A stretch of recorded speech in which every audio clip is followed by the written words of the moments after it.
Alright party people, this is going to be my 2023 Hubapalooza race breakdown.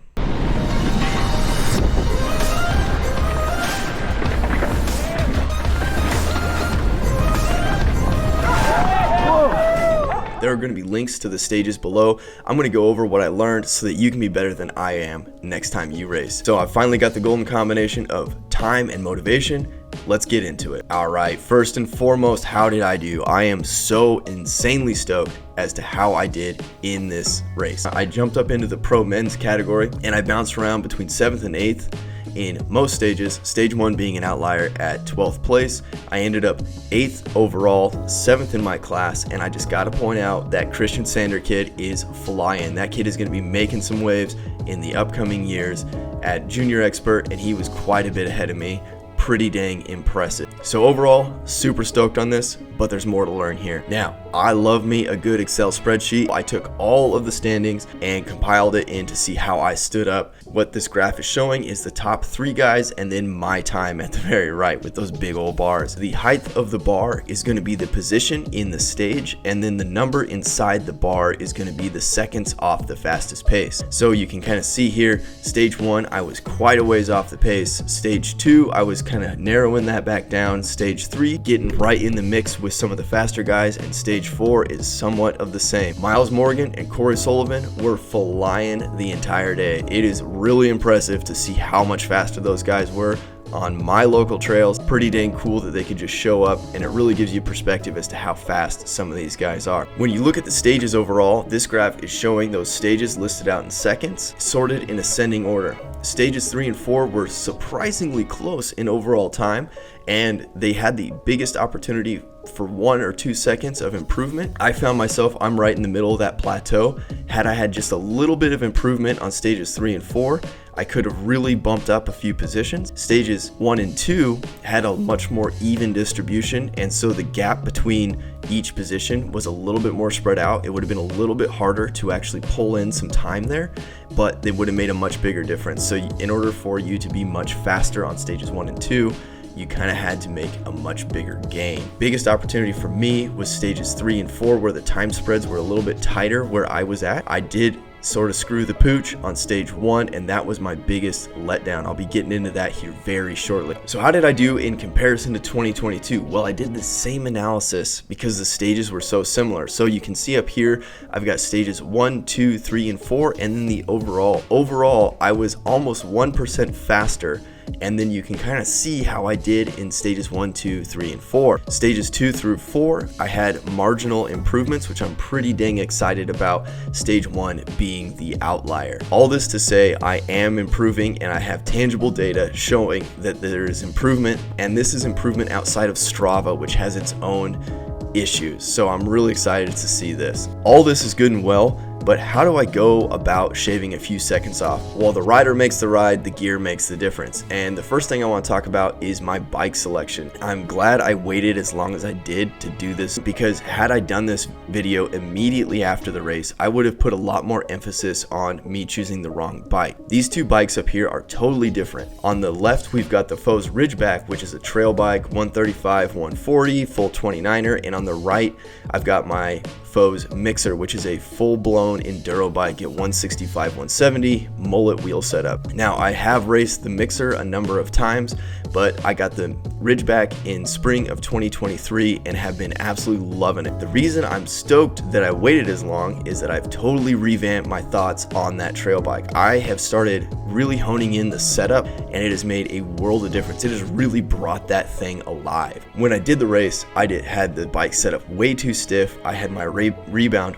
way too slow, and essentially is what that ended up doing is causing me to bounce around a lot more and just not be nearly as smooth as I had the potential to be. The next thing to chat about is my shoes. A week before the race, I was practicing that hot gates section, and I went over the big Chundari rock and broke the sole of my clipless shoe. So I switched over to flats a few days before the race, which is a major mistake because I was not used to riding flats. Flats are the right tool for the right pilot.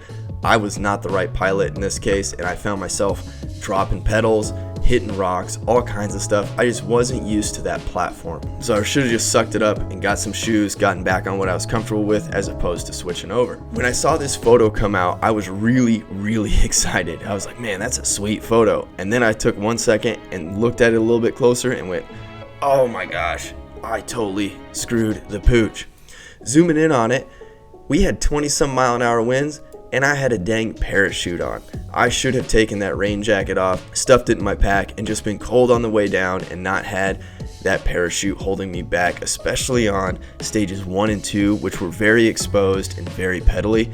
I was just holding myself back unnecessarily. That would have made a huge difference. And the last thing to note is I did not have my nutrition game on point. Usually when I ride, I go up for maybe an hour and a half, but when you're up there for 3-4 hours, you really need to keep your stomach full. The thing I've learned since then is the on-bike carbohydrates. So that's gonna be liquid fuel, that's that perpetuum in there.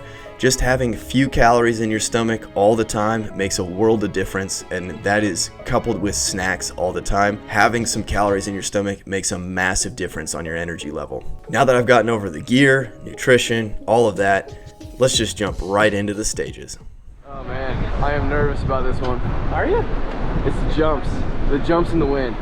5. Now, in this case, I'm going to be going stages 1 through 4, keeping it simple, when in the race we went stages 3, 4, 1, 2. The other thing I'm going to be doing is I'll be tying in some side-by-side footage that I put together from 2022. Now, if you stuck with me this long, I really appreciate it. I've been told I'm long-winded. I'm sorry, I just get really excited about this stuff. Stage 1 was really tough for me, and it was really hitting me as I was climbing up from stage 4. The reason for that is that 3 years ago, we were out on a group ride with some friends, saw that there was this big windstorm rolling in. On yard sale, it being so exposed, the wind really picked up by the time we got there, and I got blown sideways over a jump, high-sided, and broke the living crap out of my collarbone. And all that pain and the anguish that I was going through with that was really hitting home when I was climbing up that. Just sitting there in my head telling myself, you're a grown-ass man who is riding bicycles, you got a job, you've got a kid, what are you doing out here? Really shows in my riding. 2022, I was just absolutely hauling the mail, and in 2023, I was really not. I was holding back, I was not pushing it, I was not, in the moment. I was just sitting there riding scared, and because of that, I was riding slow, I was casing jumps, I was just really not pushing it the way I should have. So this one really held me back, and it really shows in my overall stage results. Now, had I not been that way, had I really pushed it hard, had I been in the moment, I think I could have picked up quite a bit of time here. There's just a number of places between casing jumps, between just not pedaling as hard. I made it down in one piece. I didn't break my collarbones, and it feels really good to have actually accomplished that. I just wish I would have had the wherewithal to actually notice that when I was racing, so that I could set that aside, deal with that if it happened, and move on.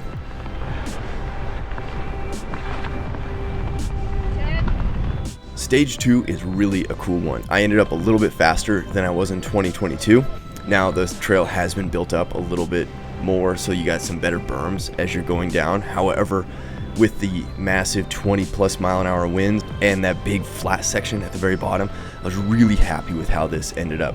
Now the question I've got for you guys is, at this section, this rock, do you go inside and take the berms, or do you roll over the rock? I really can't decide which one is better or faster. Which one do you do? And where do you think the best time to make up for this is? I'm really happy with how I did here. I think the fitness showed up. I think that I was accomplished stage 1, and I was really riding good on this, especially considering it was my last stage of the day. And with that headwind still beating my 2022 time, really happy with this one. I do wish I could watch some of the fastest guys here on their GoPro times, see what lines they're doing, see how they're picking up some time. I can always improve my cornering, I can always improve my fitness, but man, they made up some serious time on me on this one, and I have no idea where they're finding that. There's definitely room to improve. I wish I could find it a little bit quicker, but really happy with how this one went. All right, guys. Get it. You ready for this? I mean, I'm ready to start moving. Okay, now stage 3, that was my first stage of the day. I was cold, I was stiff, but hey, everybody was in that same boat. Right out of the gate, there's this rock pile that you can gap, and you don't have to worry about whatever's on the backside of that rock pile. I didn't do that because I just didn't have the confidence with all that wind, which was unfortunate because it started off on the wrong foot. Then once you get past that, all that wind and everything just made getting some speed really tough. Now, like I said, everybody's in the same boat, so it's not unique to me, but it was tough to just maintain speed at the top half of that stage. Once you got down into the trees, things really ironed out and it was pretty cool. And then you get to that hot gates.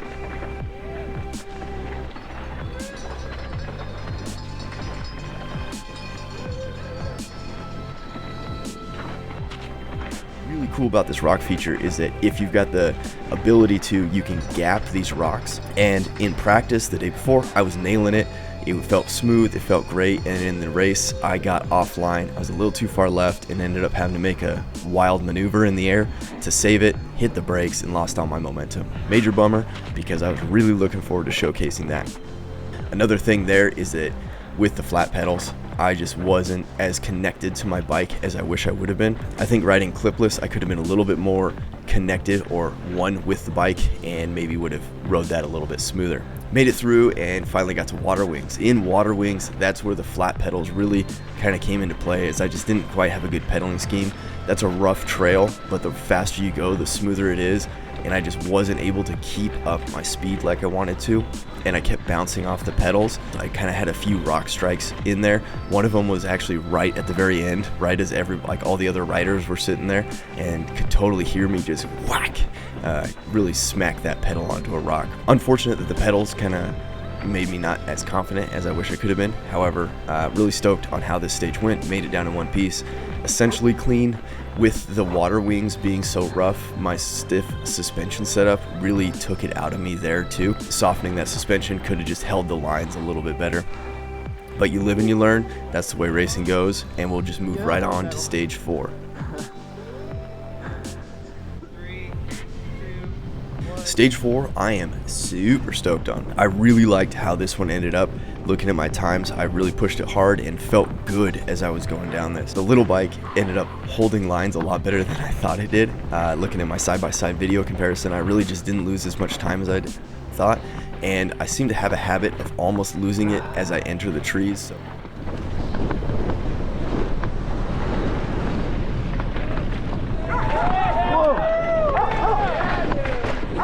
Now, some things that would have really helped here is the softer suspension would have helped me stay online. That's a reoccurring theme. I apologize if I'm repeating myself too much. And then the other thing that really would have helped is if I would have committed to this drop.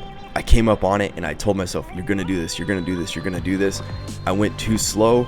I didn't actually pop like I should have. I went nose heavy, slapped my back wheel on the ground, grabbed a whole bunch of brake, and lost all my momentum for that right-hand corner. It's unfortunate because that's a spot where you can really stay smooth and keep a lot of speed. Going to the next section here, this is a really rough section, and the little bike really did kind of bounce me around. I ended up shooting left quite heavily and got into a lot bigger rocks. That stiffer suspension, that smaller setup really did knock me offline, and I wish I would have been able to stay online through there. Then when I came to this climb right here, I was in too high of a gear and ended up really having to push hard to pull that tall gear over the top of that hill. Had I grabbed 1 or 2 more gears, I could have just spun a little bit easier, caught my breath just a touch as I went into the next rough section. Like I said, I'm super happy with how this went. It was really a great race for me. I'm really excited about the results, and if you've made it this far, 1, thank you so much for listening to me opine on all of this stuff, and 2, let me know how you did, because I'm really excited to hear how you guys did, and if any of the things that I'm talking about here actually relate to you, and if you can pick up on anything. Anyway, that is my Hubapalooza 2023. Really excited about how it went, and I'm really excited to hear how you guys did. Hit me up in the comment section, and I hope you guys get out and ride.